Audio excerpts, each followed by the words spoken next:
بسم اللہ الرحمن الرحیم۔ جیسے ہی 9 محرم کا روز اختتام پذیر ہوا اور 10ویں محرم کی شب آنے لگی تو غروب آفتاب کے قریب امام علیہ السلام نے اپنے تمام اصحاب و انصار اور اہل بیت کو جمع فرمایا اور سب نے مل کر آپ کی اقتداء میں نماز مغرب پڑھی۔ امام سجاد فرماتے ہیں کہ اس روز گرچہ میں بیماری کے عالم میں تھا، لیکن اس کے باوجود میں اپنے بابا کے حکم پر حاضر ہوا اور میں بھی ان حاضرین میں موجود تھا کہ نماز مکمل کرنے کے بعد میرے بابا اپنے اصحاب و انصار سے مخاطب ہوئے اور آپ نے خطبہ ارشاد فرمایا، بسم اللہ الرحمن الرحیم۔ میں خدا کی بہترین حمد و ثنا کرتا ہوں اور ہر آسائش و رنج میں اسی کی حمد بجا لاتا ہوں۔ اے معبود، میں تیری حمد اس بات پر بھی کرتا ہوں کہ تو نے ہمارے خاندان کو شرف نبوت بخشا اور ہمیں حق سننے والے کان، حق دیکھنے والی آنکھیں اور روشن و آگاہی رکھنے والا دل عطا فرمایا اور علوم قرآن اور فقہ دین کا شرف ہمیں عطا فرمایا۔ بس تو ہمیں اپنے شکر گزار بندوں میں سے قرار دے۔ اما بعد، میں اپنے اصحاب سے باوفا اور بہتر کسی کے اصحاب اور اپنے اہل بیت سے بڑھ کر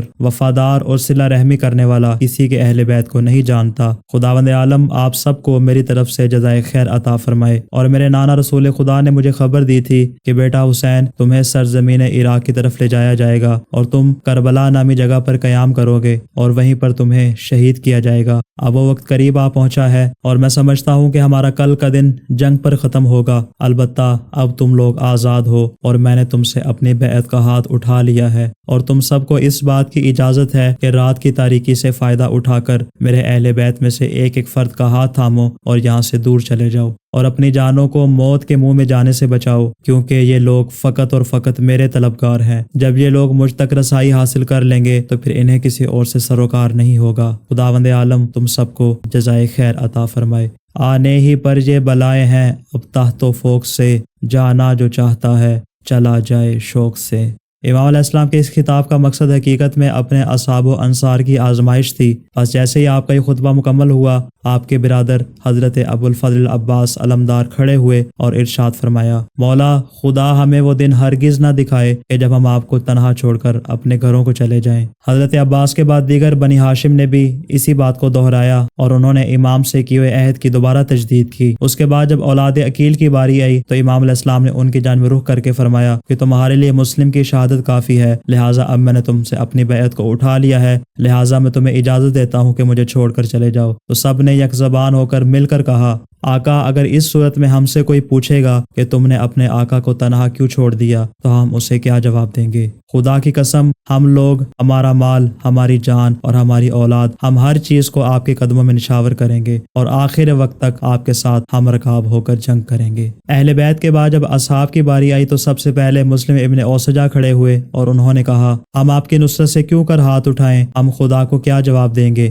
اس کی بارگاہ میں کیا عذر پیش کریں گے؟ باخدا قسم حسین، میں آپ سے ہرگز جدا نہیں ہوں گا جب تک کہ میں اپنا نیزہ دشمن کے سینے میں نہ گاڑ دوں اور جب تک کہ اپنی تلوار سے دشمن کے سر نہ اتار دوں، اور اگر کوئی ہتھیار میرے پاس باقی نہ بھی بچے پھر بھی پتھروں اور مٹی کے ڈھیلوں سے جنگ کرتا رہوں یہاں تک کہ شہادت کا رتبہ نصیب ہو جائے۔ مسلم ابن اوسجہ کے بعد سعید ابن عبداللہ حنفی کھڑے ہوئے اور آپ نے کہا، خدا کی قسم، ہم آپ کی مدد و نصرت سے ہاتھ نہیں اٹھائیں گے، اس لیے کہ ہم خدا کی بارگاہ میں یہ بات ثابت کرنا چاہتے ہیں کہ ہم نے آپ کے متعلق رسول خدا کے حق کی پاسداری کی ہے۔ خدا گواہ ہے، اگر مجھے یہ بات معلوم ہو جائے کہ 70 مرتبہ مارا جاؤں گا اور 70 مرتبہ میرے بدن کو خاک میں جلایا جائے گا اور اس کے بعد دوبارہ مجھے زندہ کیا جائے، تب بھی میں آپ کی نصرت نہیں چھوڑوں گا، اور ہر بار زندہ ہونے کے بعد میں آپ ہی کی مدد و نصرت کروں گا، جبکہ میں جانتا ہوں کہ موت ایک ہی مرتبہ آئے گی کہ جس کے بعد خدا کی بے انتہا نعمتیں ہیں۔ اس کے بعد زہیر ابن کین کھڑے ہوئے اور آپ نے کہا، اے فرزند رسول، میں چاہتا ہوں کہ آپ کی حمایت میں 1000 بار قتل کیا جاؤں، پھر زندہ کیا جاؤں، پھر دوبارہ قتل کیا جاؤں، پھر زندہ کیا جاؤں، پھر دوبارہ قتل کیا جاؤں اور بار بار زندہ کیا جاؤں، تو ہر بار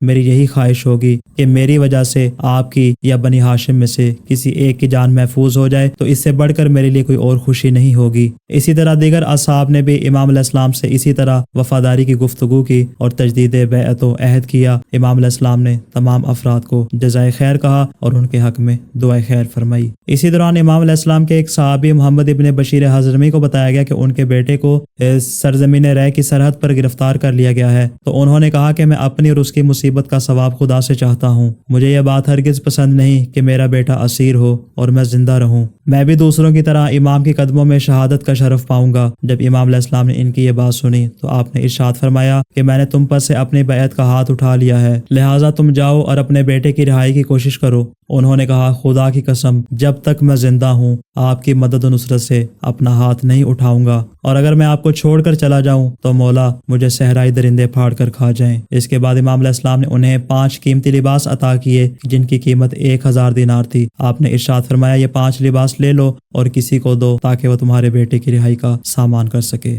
امام علیہ السلام کا خطبہ اور آپ کے اصحاب و انصار اور اہل بیت کی جانساری کا منظر شہزادہ قاسم بھی دیکھ رہے تھے۔ جب انہوں نے تمام افراد کی باتوں کو سنا تو اپنی جگہ سے بلند ہوئے اور ارشاد فرمایا اے چچا جان، کیا شہید ہونے والوں میں مجھ قاسم کا نام بھی ہے؟ تو امام علیہ السلام نے ارشاد فرمایا اے قاسم، تمہارے نزدیک موت کیسی ہے اور تم موت کو کیسے سمجھتے ہو؟ فرمایا احلا من العسل، اے چچا جان میرے نزدیک موت شہد سے بھی زیادہ شیریں ہے۔ یہ سن کر امام علیہ السلام نے ارشاد فرمایا تمہارا چچا تم پر قربان، ہاں تمہارا نام بھی شہداء کی فہرست میں ہے، البتہ تم شہید کیے جاؤ گے مگر بہت زیادہ دکھوں اور مصیبتوں کے ساتھ، حتیٰ کہ تمہارے شیر خوار بھائی کو بھی شہید کیا جائے گا۔ جناب قاسم سن کر بےتاب ہوئے اور کہا چچا جان، کیا یہ اشقیاء خیام پر حملہ کر دیں گے؟ امام علیہ السلام نے ارشاد فرمایا نہیں بیٹا، اسے میدان جنگ میں شہید کیا جائے گا۔ یہ سن کر معصوم قاسم نے گریہ کرنا شروع کیا اور قاسم کی آواز سے اہل حرم میں کوہرام برپا ہوا اور سب نے گریہ کرنا شروع کیا۔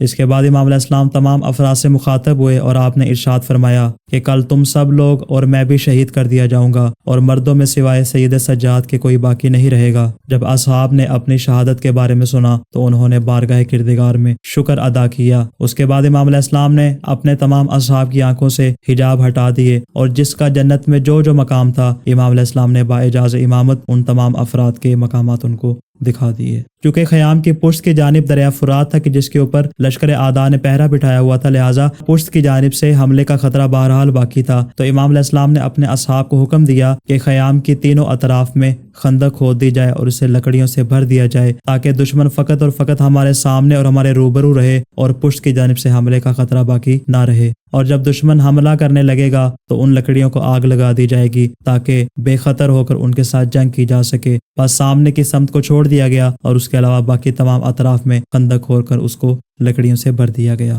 اس کے بعد امام علیہ السلام اور آپ کے اصحاب اپنے اپنے خیموں میں چلے گئے اور عبادت خدا میں مشغول ہو گئے، اور جب آدھی رات گزر گئی تو اس کے بعد امام علیہ السلام اپنے خیمے سے باہر آئے تو ہلال ابن نافع یا نافع ابن ہلال، چونکہ ان کے نام کے متعلق تاریخ میں اختلاف ہے تو زیادہ تر نام جو ملتا ہے وہ ہلال ابن نافع ہے۔ بہرحال وہ اس منظر کو دیکھ رہے تھے کہ امام علیہ السلام اپنے خیمے سے باہر آئے، چنانچہ وہ فوراً امام کے پاس پہنچے اور کہا کہ مولا رات کے اس پہر آپ باہر کیوں نکلے ہیں؟ مجھے ڈر ہے کہ کہیں دشمن آپ کو نقصان نہ پہنچا دے۔ امام علیہ السلام نے ارشاد فرمایا میں خیموں کے اطراف میں زمین کی بلندی اور پستی کو دیکھ رہا ہوں تاکہ کوئی جگہ دشمن کی کمینگاہ نہ بن سکے کہ جس سے وہ تمہارے اوپر حملہ کر دے یا تمہارے حملے کا دفاع کر سکے۔ اس کے بعد امام علیہ السلام نے اپنا ہاتھ نافع کے ہاتھ میں دیا اور آپ نے ارشاد فرمایا آج کی رات وعدہ وفائی کی رات ہے کہ جس کی خلاف ورزی ممکن نہیں۔ اور جب چاند کی روشنی میں دور 2 پہاڑیاں نظر آئیں تو امام علیہ السلام نے اپنے ہاتھ سے اشارہ کیا اور کہا اے نافع وہ دور 2 پہاڑیاں نظر آ رہی ہیں؟ کہا مولا بالکل نظر آ رہی ہیں۔ آپ نے ارشاد فرمایا ابھی بھی موقع ہے کہ تم ان پہاڑیوں میں جا کر پناہ لے لو اور اپنی جان کو محفوظ کر لو۔ نافع نے خود کو مولا کے قدموں میں گرایا اور کہا مولا میں نے اس تلوار اس گھوڑے کو 2000 درہم کے بدلے میں خریدا ہے، اس خدا کی قسم کہ جس نے آپ کی محبت میرے دل میں پیدا کر کے مجھ پر احسان کیا ہے، میں آپ سے فقط ایک ہی صورت میں جدا ہو سکتا ہوں کہ جب میری تلوار بند ہو جائے یا میرا گھوڑا حرکت کے قابل نہ رہے۔ اس کے بعد امام علیہ السلام بی بی زینب عالیہ سلام اللہ علیہا کے خیمے میں تشریف لے گئے تو بی بی نے آپ سے پوچھا بھیا کیا آپ نے اپنے اصحاب کو آزما لیا ہے؟ کہیں ایسا تو نہیں کہ وہ مشکل وقت میں ہمیں تنہا چھوڑ کر چلے جائیں؟ امام علیہ السلام نے ارشاد فرمایا نہیں، میں نے انہیں آزما لیا ہے اور انہیں شیر دلاور کی طرح بہادر اور پہاڑ کی طرح مضبوط پایا ہے۔ یہ میرے اوپر جان قربان کرنے کے اس طرح مشتاق ہیں کہ جس طرح شیر خوار بچہ اپنی ماں کی چھاتی کا مشتاق ہوتا ہے۔ پتلے ہیں یہ حدید کے، پیکر ہے سنگ کے، انسان نہیں پہاڑ ہے میدان جنگ کے۔ چونکہ نافع امام کے خیمے کے باہر کھڑے تھے اور یہ ساری گفتگو سن رہے تھے، جب انہوں نے بی بی زینب عالیہ کی اس گفتگو کو سنا تو گریے پر ضبط نہ کر سکے اور رو دیے اور حبیب ابن مظاہر کے پاس ہے اور سارا ماجرا ان سے بیان کر دیا۔ جناب حبیب نے کہا کہ اگر مجھے امام کے حکم کا انتظار نہ ہوتا تو آج ہی رات ہم دشمن پر حملہ کر دیتے۔ نافع نے کہا اے حبیب امام ابھی خیمے میں ہی موجود ہیں، اگر ممکن ہو تو ہم چند اصحاب کو اپنے ساتھ لے کر چلیں تاکہ امام علیہ السلام سے اپنے عہد کی دوبارہ تجدید کر سکیں۔ چنانچہ جناب حبیب نے سب اصحاب کو آواز دی اور وہ لبیک کہتے ہوئے اپنے خیموں سے باہر آئے۔ جب سارا ماجرا ان کے سامنے بیان کیا تو سب نے مل کر کہا کہ اگر ہمیں حکم مولا کا انتظار نہ ہوتا تو ہم دشمن کو اس کے خیموں میں گھس گھس کر تہس نہس کر دیتے۔ آپ مطمئن رہیں، جب تک ہم موجود ہیں دشمن میلی آنکھ سے بھی اس جانب نہیں دیکھ سکتا۔ حبیب نے سب کو دعائے خیر دی اور کہا کہ خیام کے پاس چل کر اپنے عہد کی دوبارہ سے تجدید کرتے ہیں۔ چنانچہ یہ سب افراد جناب زینب عالیہ سلام اللہ علیہ کے خیمہ کے قریب آئے اور جناب حبیب نے کہا، اے دختران پیمبر، اے حرم رسول خدا، یہ ہیں آپ کے جانثار اور یہ ہیں ان کی چمکدار تلواریں۔ ان سب نے خدا سے عہد کر لیا ہے کہ جب تک ان تلواروں سے دشمنوں کی گردنیں نہیں اتاریں گے تب تک ان کو نیام میں نہیں ڈالیں گے۔ اور یہ ہیں آپ کے غلاموں کے تیر اور تیز نوکوں والے نیزے، انہوں نے بھی قسم کھا رکھی ہے کہ یہ دشمن کے سینے میں گاڑ کر ہی دم لیں گے۔ اتنے میں خیمے سے ایک معظمہ بی بی بولی اور آواز دے کر کہا، اے پاک تینہ جوان مردو، اپنے نبی کی بیٹیوں اور امیر المومنین کی مقدس خواتین کی حفاظت اور ان کا دفاع کرو۔ جب اصحاب نے اس جملے کو سنا تو سب نے مل کر گریہ کرنا شروع کیا اور اسی عالم میں اپنے اپنے خیموں کی جانب واپس آ گئے۔ امام سجاد علیہ السلام ارشاد فرماتے ہیں کہ شب عاشور میرے بابا اپنے اصحاب و انصار کے ساتھ بیٹھے ہوئے تھے اور حضرت ابو ذر غفاری کے غلام جون مولا کی تلوار کو ٹھیک کر رہے تھے کہ مولا ان اشعار کو اپنی زبان سے جاری کر رہے تھے۔ اے زمانے، تجھ پر افسوس ہو کہ کتنے ہی شب و روز میں تو اپنے دوستوں اور چاہنے والوں کو موت کے گھاٹ اتار دیتا ہے اور عوض کو بھی قبول نہیں کرتا۔ بس امور کی بازگشت خدا اور عظیم و جلیل کی طرف ہے